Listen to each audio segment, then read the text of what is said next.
뾰족하고 낮은 산 신앙을 가진 성도라는 제목을 가지고 말씀을 전하고자 합니다.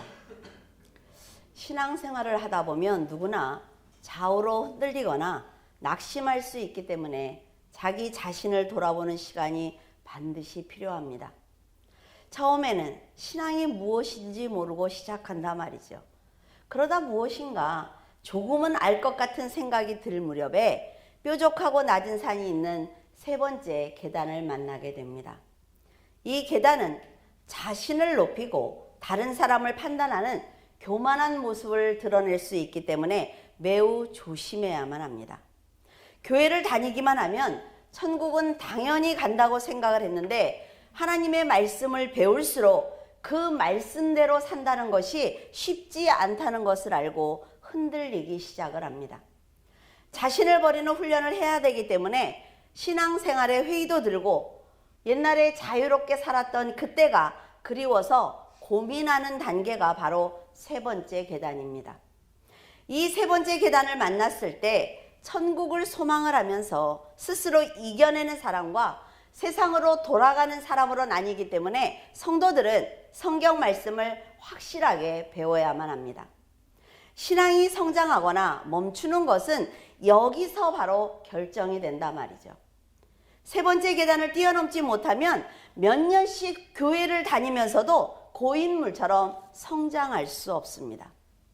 반면에 세 번째 계단을 뛰어넘는 사람은 하나님에 대한 확신을 갖게 되면서 천국에 대한 소망과 구원의 확신과 기쁨을 가질 수가 있습니다. 뾰족하고 낮은 산의 신앙은 적당히 말씀도 알고 직분도 받아서 봉사를 시작하는 단계이기에 하나님에 대해서 무엇인가 잘 알고 있다는 우쭐한 마음과 교만이 생길 수 있는 아주 위험한 곳입니다. 사람의 인격에 따라서 앞선 자의 권면을 듣고 훌쩍 성장하는 성도도 있지만 자신이 성장했다는 교만한 마음에 실족할 수도 있습니다. 이때 다른 성도의 신앙을 비판하는 실수를 가장 많이 하는 때라 말이죠. 그러므로 목회자는 세 번째 계단에 있는 성도들이 실족하지 않도록 말씀으로 세워줘야 하며 겸손한 신앙을 가질 수 있도록 도와주어야만 합니다. 죽도록 헌신하면서도 내가 지금 일하고 있다는 것을 몰라야 한단 말이에요. 내가 교회를 최선을 다해서 일하면서도 나만 일하고 있다는 생각이 들지 않아야 된다 말이죠. 이런 신앙이 하나님께 상을 받는 신앙입니다. 순교하는 믿음을 가진 사도 바울이 자기는 그 죄인의 괴수라고 고백한 것을 보면 믿음으로 사는 것을 당연하게 여기는 것이 성도의 자세임을 알 수가 있습니다. 창세기 37장 6절에서 7절에 요셉이 그들에게 이르되 청컨대 내가 꾼 꿈을 들으시오. 우리가 밭에서 곡식단을 묶더니 내 단은 일어서고 당신들의 단은 내 단을 둘러서서 절하더이다. 야곱의 아들 요셉은 훗날 이스라엘을 구하는 아주 귀한 사명을 감당한 사람이지만 믿음이 성숙하지 못했을 때는 아주 큰 실수를 저지르기도 했습니다. 하나님께서는 어떤 사람을 사용하시든지 그 사람의 부족한 부분을 깎고 다듬은 다음에 사용을 하십니다. 이때 누가 하나님의 뜻을 빨리 깨닫고 인간의 의의를 버리고 순종하느냐에 따라서 연단이 빨리 끝날 수도 있고 고난이 길어질 수도 있습니다. 요셉은 하나님께서 꿈을 꾸게 하신 이유를 깨닫기보다는 가족들이 모두 나에게 절을 했다라고 자랑을 하고 있습니다. 하나님께서는 요셉을 통해 온 가족을 구원하는 계시를 보여주셨지만 요셉은 영적으로 어렸기 때문에 그것을 미처 깨닫지 못한 것입니다. 평소 야곱은 요셉을 편애했어요. 그래서 형들이 그를 미워했지만 요셉은 형들의 이런 마음을 전혀 헤아리지 못했습니다. 요셉처럼 영적으로 연약할 때에는 하나님께서 큰 뜻을 알려주셔도 이해하지 못합니다. 오히려 자랑하면서 사람들에게 상처를 주기 쉽다 말이죠. 요셉이 성숙했다면 좀 더 지혜롭게 처신했을 것입니다. 꿈을 계속 꿀 때 형들에게 말을 하지 말아야죠. 그런데 내가 이렇게 꿈을 꾸었다고 알고 있느냐고 얘기한단 말이에요. 그래서 형들의 시기와 질투로 고난의 먼 길을 떠나게 되었습니다. 요셉이 하나님께 받은 사명은 앞으로 있을 7년의 가뭄을 대비해서 온 가족을 살릴 수 있도록 피할 길을 마련하는 것입니다. 물론 하나님께서는 이 사건을 계기로 아브라함에게 약속하신 400년의 종살이를 통해서 이스라엘을 만드시고 그들을 출애굽시킬 예정이었습니다. 그러니까 어떤 문제가 하나 딱 생겼을 때 그 사람의 문제만 아니라 말이죠. 하나님은 이 문제를 가지고 이 사람도 성숙시키고 이 사람도 깨고 또 이 사람은 드러나게 하시고 여러 가지 방법을 사용하세요. 하나를 가지고. 그때 나는 그 사건을 만났을 때 나는 어떤 태도를 취할 것인지, 하나님께서 나에게 어떤 걸 깎기를 원하시는지 생각해 봐야만 합니다. 그토록 크신 역사를 어린 요셉이 깨닫고 사명으로 받아들이기에는 너무 그릇이 작았기 때문에 형들의 미움을 이용하셔서 그를 애굽으로 보내신 것입니다. 요셉의 작은 그릇에 이스라엘이라는 백성, 그 많은 인원을 담기에 너무나 작다 말이죠. 그러니까 하나님은 연단을 통해서 요셉의 그릇을 먼저 키우시는 것입니다. 토기장이가 큰 그릇을 만들기 위해서 더 많은 정성과 시간을 들여야 하는 것처럼 요셉이 성장할 때까지 많은 훈련이 필요했던 것입니다. 편안하게 살아온 요셉에게는 그 연단이 굉장히 고통스러웠을 것입니다. 하지만 하나님께서는 정하신 계획대로 그를 이끌어 가셨어요. 우리가 가기 싫다고 해서 안 가는 게 아니라 말이죠. 하나님께서 여러분을 여기서 지금 만나셨는데 여기까지 데려오고 싶으면 이 시간 동안에 하나님은 무조건 데려가세요. 그때 내가 어떤 자세로, 어떤 믿음으로, 어떤 생각을 가지고 하나님을 대할 것이냐, 그것의 문제지 결국 여기 와서 있습니다. 다행히 요셉은 고난의 시간을 통과하면서 성도의 삶을 살아냈습니다. 하나님께서 왜 좁은 길로 자신을 인도하셨는지 깨닫기 시작을 했어요. 그리고 자기를 이스마엘 사람들에게 팔아넘긴 형들조차 하나님의 계획에 동원된 도구였구나라는 것을 깨닫게 된 것입니다.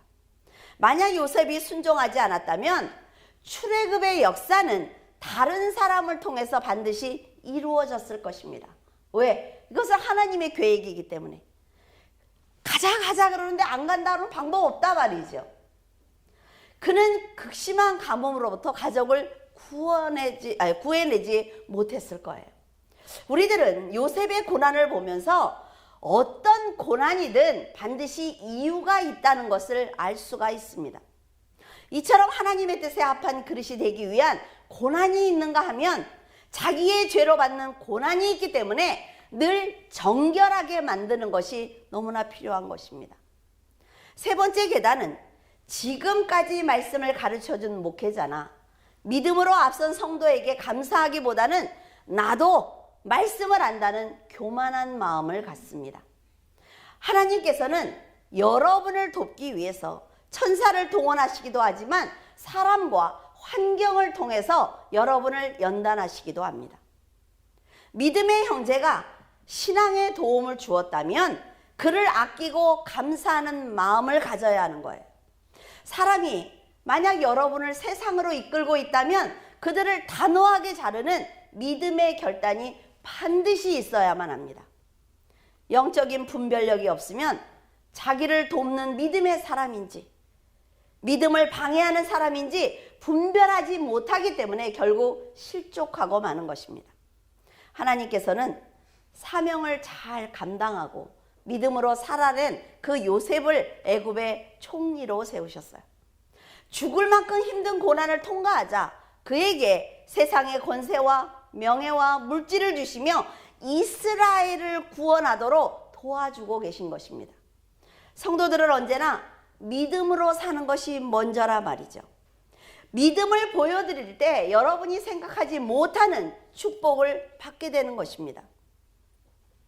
요한복음 13장 20절 내가 진실로 진실로 너희에게 이르노니 나의 보낸 자를 영접하는 자는 나를 영접하는 것이요 나를 영접하는 자는 나를 보내신 이를 영접하는 것이니라. 이 말씀을 쉽게 설명을 하자면 하나님의 뜻대로 사는 자는 결국 하나님께서 보호하시는 특별한 존재가 된다는 것입니다. 복음을 전하는 성도는 하나님의 특별한 관심을 받고 있고 능력의 말씀을 가지고 있기 때문에 예수님을 대하는 것처럼 귀하게 대하라고 말씀하고 계세요. 세상이 멸망받을 수밖에 없는 이유가 바로 이것 때문이라 말이죠. 그리스도의 복음을 전하는 귀한 성도들을 핍박하는 세상은 하나님께 죄를 짓는 것이며 그 죄로 인해 멸망을 당할 수밖에 없는 것입니다. 성도를 핍박하는 것은 곧 그리스도를 영접하지 않았다는 증거이기 때문에 하나님의 심판을 피할 길이 없습니다. 교회와 성도를 핍박하는 것은 곧 하나님을 핍박하는 것이므로 누구든지 교회를 대적해서는 안 됩니다. 예수님께서 그 오른편에 있는 자들에게 말씀하시기를 너희들은 내가 줄일 때 먹을 것을 주었어. 병들었을 때 돌보아 주었어. 목마를 때 마시게 해주었어 라고 칭찬을 하셨어요. 그러니 너희들은 하나님 아버지께서 창세로부터 너희를 위하여 예비하신 그 나라를 상속받아라 라는 놀라운 축복을 주셨습니다. 그들은 놀라면서 우리가 언제 주님을 위해서 헌신했습니까? 라고 여쭈어보자 너희가 여기 내 형제 중에 지극히 작은 자에게 한 것이 바로 나한테 한 거야 라고 말씀을 하셨어요. 그들은 가난한 형제를 불쌍히 여기는 마음으로 그저 도와주기만 했는데 하나님께서는 그 사랑을 잊지 않았단 말이죠. 그리고 영원한 상급으로 대신 갚아주시는 것입니다. 지금 어려움을 당하는 형제가 여러분의 곁에 있는 것은 하나님께서 여러분에게 상급을 주기 위해서 지금 도와주시는 것입니다. 내 주위에 그 어려운 사람들이 많을 때 불평할 것이 아니라 어떤 걸 도와줄까? 내가 저를 위해서 무엇을 할 수 있지? 고민하는 것이 기도라 말이죠. 이런 하나님의 마음을 깨닫지 못하면 가난한 사람들을 향해서 네가 죄를 지어서 복을 받지 못했어 라고 조롱할 것입니다. 병든 사람에게 기도하지 않았기 때문에 병이 들었다고 가슴 아픈 말을 할 거예요. 이것은 세 번째 계단에 있는 사람들이 가장 많이 하는 실수라 말이죠. 신앙을 올바로 세우지 못했기 때문에 자기의 의의를 드러내기 위해서 다른 사람들의 연약한 신앙을 비판하는 죄를 짓는 것입니다. 이런 마음이 들 때는 이렇게 생각을 해보세요. 내가 헌신하지 않았을 때 그 누군가가 봉사했기 때문에 내가 실수가 있었지. 교회가 성장한 것은 내가 헌금을 하지 않았는데 이 교회가 성장한 거는 그가 충성했기 때문에 내가 신앙생활을 잘할 수가 있었어 라는 생각을 한다면 하나님은 겸손하구나 라고 말씀하신단 말이에요. 자신이 헌신했다는 생각에 붙들리면 다른 형제들이 아무리 충성을 해도 그 모습이 보이지 않습니다. 다른 사람들을 비판하기 전에 자신을 돌아본다면 겸손해질 수가 있어요. 누가복음 16장 14절에서 15절 바리새인들은 돈을 좋아하는 자들이라 이 모든 것을 듣고 비웃거늘 예수께서 이르시되 너희는 사람 앞에서 스스로 옳다 하는 자들이나 너희 마음을 하나님께서 아시나니 사람 중에 높임을 받는 그것은 하나님 앞에 미움을 받는 것이니라. 사람들은 말씀을 받아들이는 수준과 인격이 다 다릅니다. 말씀을 듣고도 세상 길로 가는 사람이 있는가 하면 자신을 날마다 쳐서 복종을 하면서 진리의 좁은 길로 가기 위해서 애쓰는 사람들도 있습니다. 목회자가 성도들의 신앙을 돕는 건 한계가 있습니다. 하나님의 법과 뜻을 가르쳐 주는 것은 할 수가 있지만 말씀대로 살아가는 것은 본인의 의지로 해야 하는 것입니다. 그렇기 때문에 신앙이 성장하지 않는 것을 남의 탓을 하면서 불평하는 것은 옳지 않다 말이죠. 내가 교회를 왔어요. 교회를 왔는데 왜 내가 성장하지 않아? 내가 이 교회에 왔는데 나는 왜 성장하지 않는 거야? 자기가 열심히 안 한 거란 말이죠. 목회자가 말씀을 가르치기 위해서 최선을 다했다면 믿음이 성장하지 못한 책임은 본인이 져야 하는 것입니다. 그래서 성도들은 최선을 다해서 인내해야만 합니다. 거룩한 삶을 살기 위해서 노력해야 한다 말이죠. 바리새인들은 예수님을 향해서 교만함을 그대로 드러냈어요. 그들은 이미 영적으로 죽은 자들이기 때문에 생명 되신 예수님을 알아보지 못했고 자신들을 책망하시는 예수님을 비웃기까지 했습니다. 자기들이 보니까 너무 가난하다 말이죠. 너무 볼품이 없어요. 그러니까 예수님이 하는 모든 것을 조롱하는 것입니다. 바리새인처럼 자기 생각과 다르다고 해서 말씀으로 권면하는 것까지 듣기 싫어하면 하나님의 은혜를 절대로 받을 수가 없습니다. 형제가 권면할 때 그 의도를 잘 파악을 한다면 하나님께서는 그 마음을 겸손으로 보시고 축복하시는 것입니다. 뾰족하고 낮은 산에서 믿음을 자랑하는 사람들은 대부분 이렇게 말을 합니다. 나도 힘들게 봉사를 해보았다고. 힘에 지나도록 헌금도 해보았다고. 기도와 금식도 열심히 했기 때문에 나는 지혜가 있다고 말을 합니다. 그러나 조금만 더 생각을 해본다면 그 헌신은 과연 누구를 위한 것이고 누구를 위한 충성입니까? 사탄에게 속아서 사망에 빠진 죄인들을 구원하시기 위해서 자기의 생명을 주신 예수님께 충성하는 것은 당연한 것입니다. 우리는요, 지금 이 자리에서 우리가 순교할지라도 하나님 앞에 가서 자랑할 것이 아무것도 없어요. 선한 청지기의 사명을 감당하라고 맡겨주신 물질을 하나님께 자랑할 것도 없습니다. 단지 하나님께서 주신 은혜로 신앙을 지켰을 뿐인데 그것을 자랑한다면 지혜가 없는 아주 어리석은 자인 것입니다. 교회가 성경을 가르치는 목적은 기복신앙에서 벗어나 스스로 하나님을 섬기도록 도와주는 것입니다. 도와주는 거예요. 교회가 이끌어가는 건 아닙니다. 천국에 같이 이렇게 있다가 이렇게 다 같이 이렇게 올라가는 거 아니란 말이죠.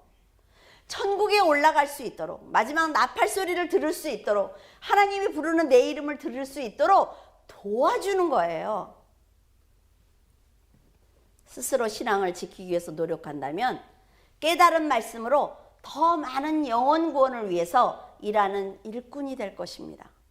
그러나 안타깝게도 사람들은 진리 안에서 자유롭게 사십시오 라는 말을 하면 억지로 헌신했던 그 마음을 버리고 방종에 가까운 삶을 사는 것을 보게 됩니다.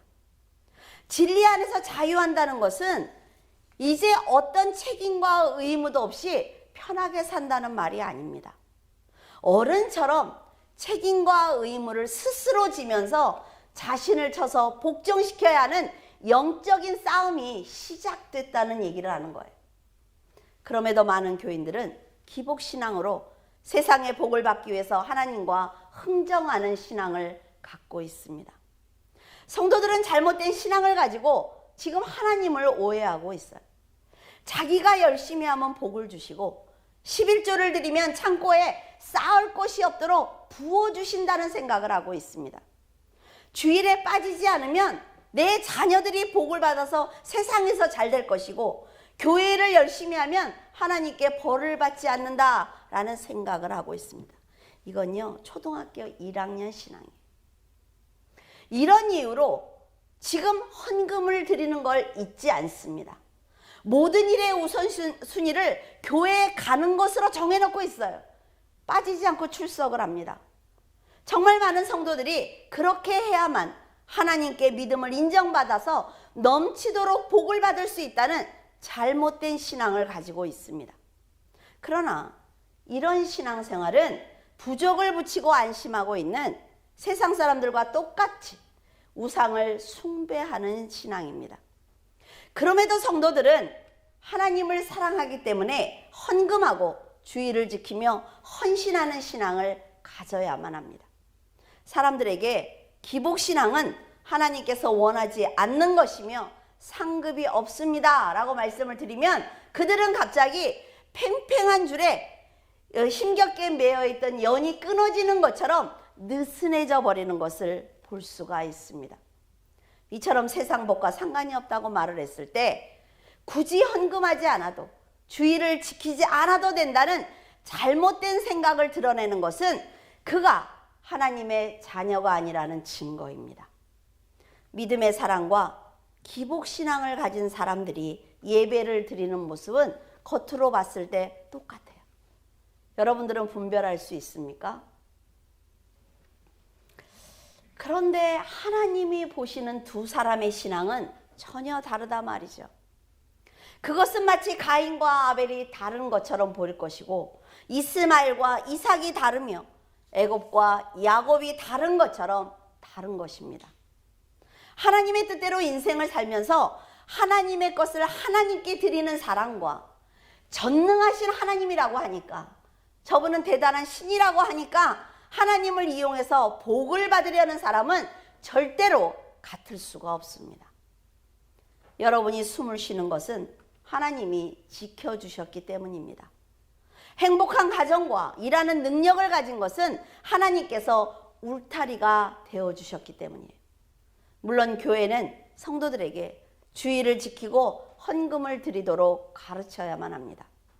학교에 입학한 어린아이가 강제성을 띄우며 학교에 등교하도록 가르치고 수업 태도를 가르치는 것과 같단 말이죠. 그런 기본적인 거를 가르쳐 줘야 돼요. 그런데 언제까지 강제로 하느냐 하는 것입니다. 아이들이 스스로 공부를 할 때 더 잘합니다. 그것처럼 성도들 역시 하나님의 법을 알고 살아야만 영육간에 놀라운 성장을 이루게 될 것입니다.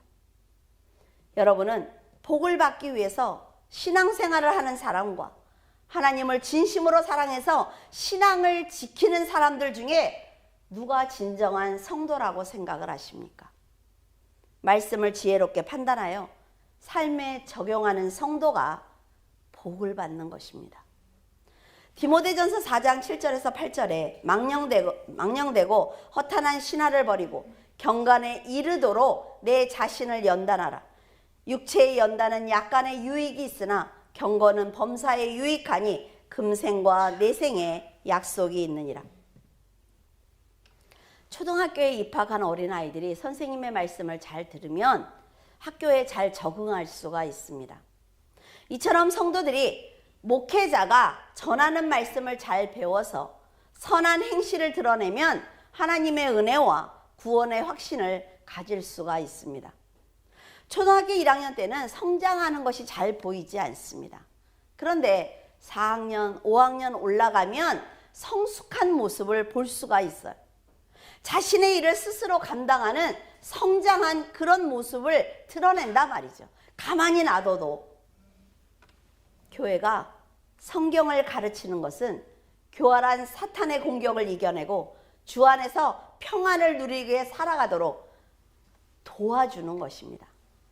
영적인 훈련을 받지 않으면 사탄의 유혹을 받을 때마다 넘어지기 때문에 다른 사람의 영혼 구원은 물론 자신의 구원도 지킬 수가 없습니다.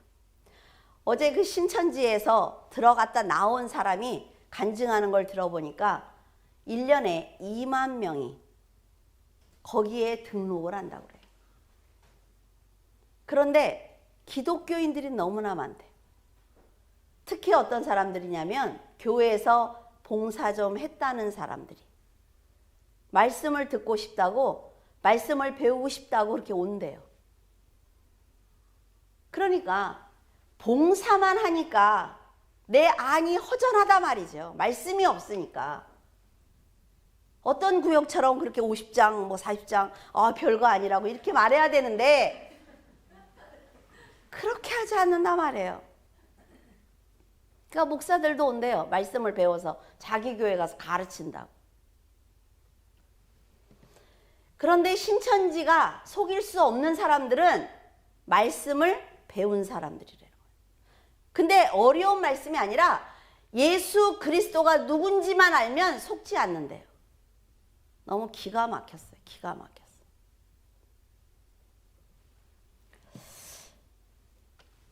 저는 여러분에게 주일을 한 번 참석하지 않았다고 해서 하나님께서 바로 징계하거나 11조를 드리지 않는다고 해서 바로 재산을 거두는 분이 아니다라고 가르치고 있습니다. 하나님께서 자기의 몸을 단번에 제물로 드리시고 죄를 사해 주셨기 때문에 구약시대처럼 법을 어기면 그 자리에서 생명을 거두어 가시는 분이 아니라 말이죠. 지금은 만약 죄를 지을 때마다 구약시대처럼 그렇게 걷어가면요, 한 사람도 살아있는 사람은 없습니다. 여러분이 이 말씀을 듣고 나서 그래, 그렇지, 교회 나가지 않아도 죄의식이 없고 헌금을 드리지 않아도 부담이 없다면 그 정도의 신앙밖에 되지 않는 것입니다. 그래도 주의를 범하면 안 좋은 일이 생긴다든지 11조를 안 하면 그만큼 손해를 본다는 그런 협박은 여러분에게 드리지 않겠습니다. 그런 말을 들어야만 두려워서 열심히 주의를 지키고 헌금을 드린다면 그 신앙은 거짓이기 때문에 그래요. 절대로 상급이 없습니다. 그렇다면 여러분의 신앙은 어떤지 한번 생각해 보시기를 바라요. 죄다, 법이야, 상급이 없다 라는 말로 위협을 할 때는 아무리 많은 액수일지라도 11조를 드리고 주의를 지키고 있습니까? 상급을 위해서 열심을 내다가 자유다 라는 말을 듣자 곧바로 하나님과 흥정을 하며 강팍해지는 이유가 과연 무엇입니까? 그것은 지금까지 갖고 있던 신앙이 하나님의 사랑과 은혜가 감사해서 드린 신앙이 아니라 자기의 이익을 위해서 신앙생활을 했기 때문에 그런 행동을 하는 것입니다. 여러분에게 언제나 하나님이 우선순위였다면 자유이든 법이든 상관없이 주의를 지켰을 것이고 소중한 물질을 바나바처럼 힘에 지나도록 드렸을 것입니다. 여러분에게 드리고 싶은 말씀은 참된 성도는 하나님을 사랑하기 때문에 교회에 출석하는 것이 즐겁습니다. 참된 성도는 하나님을 사랑하기 때문에 하나님의 것을 하나님께 드리는 것을 당연하게 생각을 합니다. 두 사람이 매를 가는데 한 사람은 데려감을 당하고 한 사람은 버려둠을 당하는 그 마지막에 일어날 일은 지금 우리들의 신앙생활을 통해서 결정된다 말이죠. 언제가 마지막 날인지 아무도 몰라요. 정말 우리가 막 다 이렇게 예배를 드리고 있는데 갑자기 군데 없어지고 다 우리는 이러고 서 있으면 어떨까요? 지금 우리의 신앙이 그것을 결정한다는 것입니다. 주인은요, 종이 성실하게 일해서 정직하게 소출을 드릴 때 그 종을 신뢰합니다. 이처럼 하나님께 신뢰를 받는 성도는 더 많은 땅을 받을 것이므로 자연스럽게 복된 인생을 살아갈 것입니다. 이런 사실을 아는 성도들은 하나님을 사랑하는 마음으로 믿음을 지켰으므로 지혜를 통해 어두운 세상을 이기며 살아갈 것입니다. 어떤 교회이든 예수 그리스도의 지상 명령을 따라서 지금 전도하고 예배드리고 선교하고 구제하고 있습니다. 겉모습은 다 똑같단 말이죠. 우리가 예배드리는 것과. 그러나 하나님은 중심을 보십니다. 그래서 한 사람은 데려감을 당하고 한 사람은 버려둠을 당하는 저주를 받게 되는 거예요. 여러분, 복을 받기 위해서 하나님의 일을 하거나 목회자의 강요에 의해서 일을 하는 것은 절대로 상급이 없습니다. 그럼에도 불구하고 여러분에게 교회는 헌신하라고 말씀을 드리고 있습니다. 성도는 경건한 삶을 살기 위해서 날마다 자신을 쳐서 복종을 하고 낮아지기 위해서 훈련을 해야만 합니다. 그러면 언젠가는 여러분들이 앞선 자가 돼 있단 말이죠. 여러분도 뾰족하고 낮은 산의 경험이 있을 것입니다. 이제는 그 신앙의 경험을 토대로 한 계단 더 올라서야만 합니다. 믿음의 계단을 한 계단씩 오르다 보면 자신도 모르는 사이에 하나님의 마음이 이해가 되고 그 사랑에 보답하기 위해서 전도하고 있는 자신을 보게 될 것입니다. 성숙한 믿음은 소유가 많아야만 인정을 받는 것이 아닙니다. 하나님의 말씀으로 거룩하고 겸손하게 살아갈 때 인정을 받는 거예요.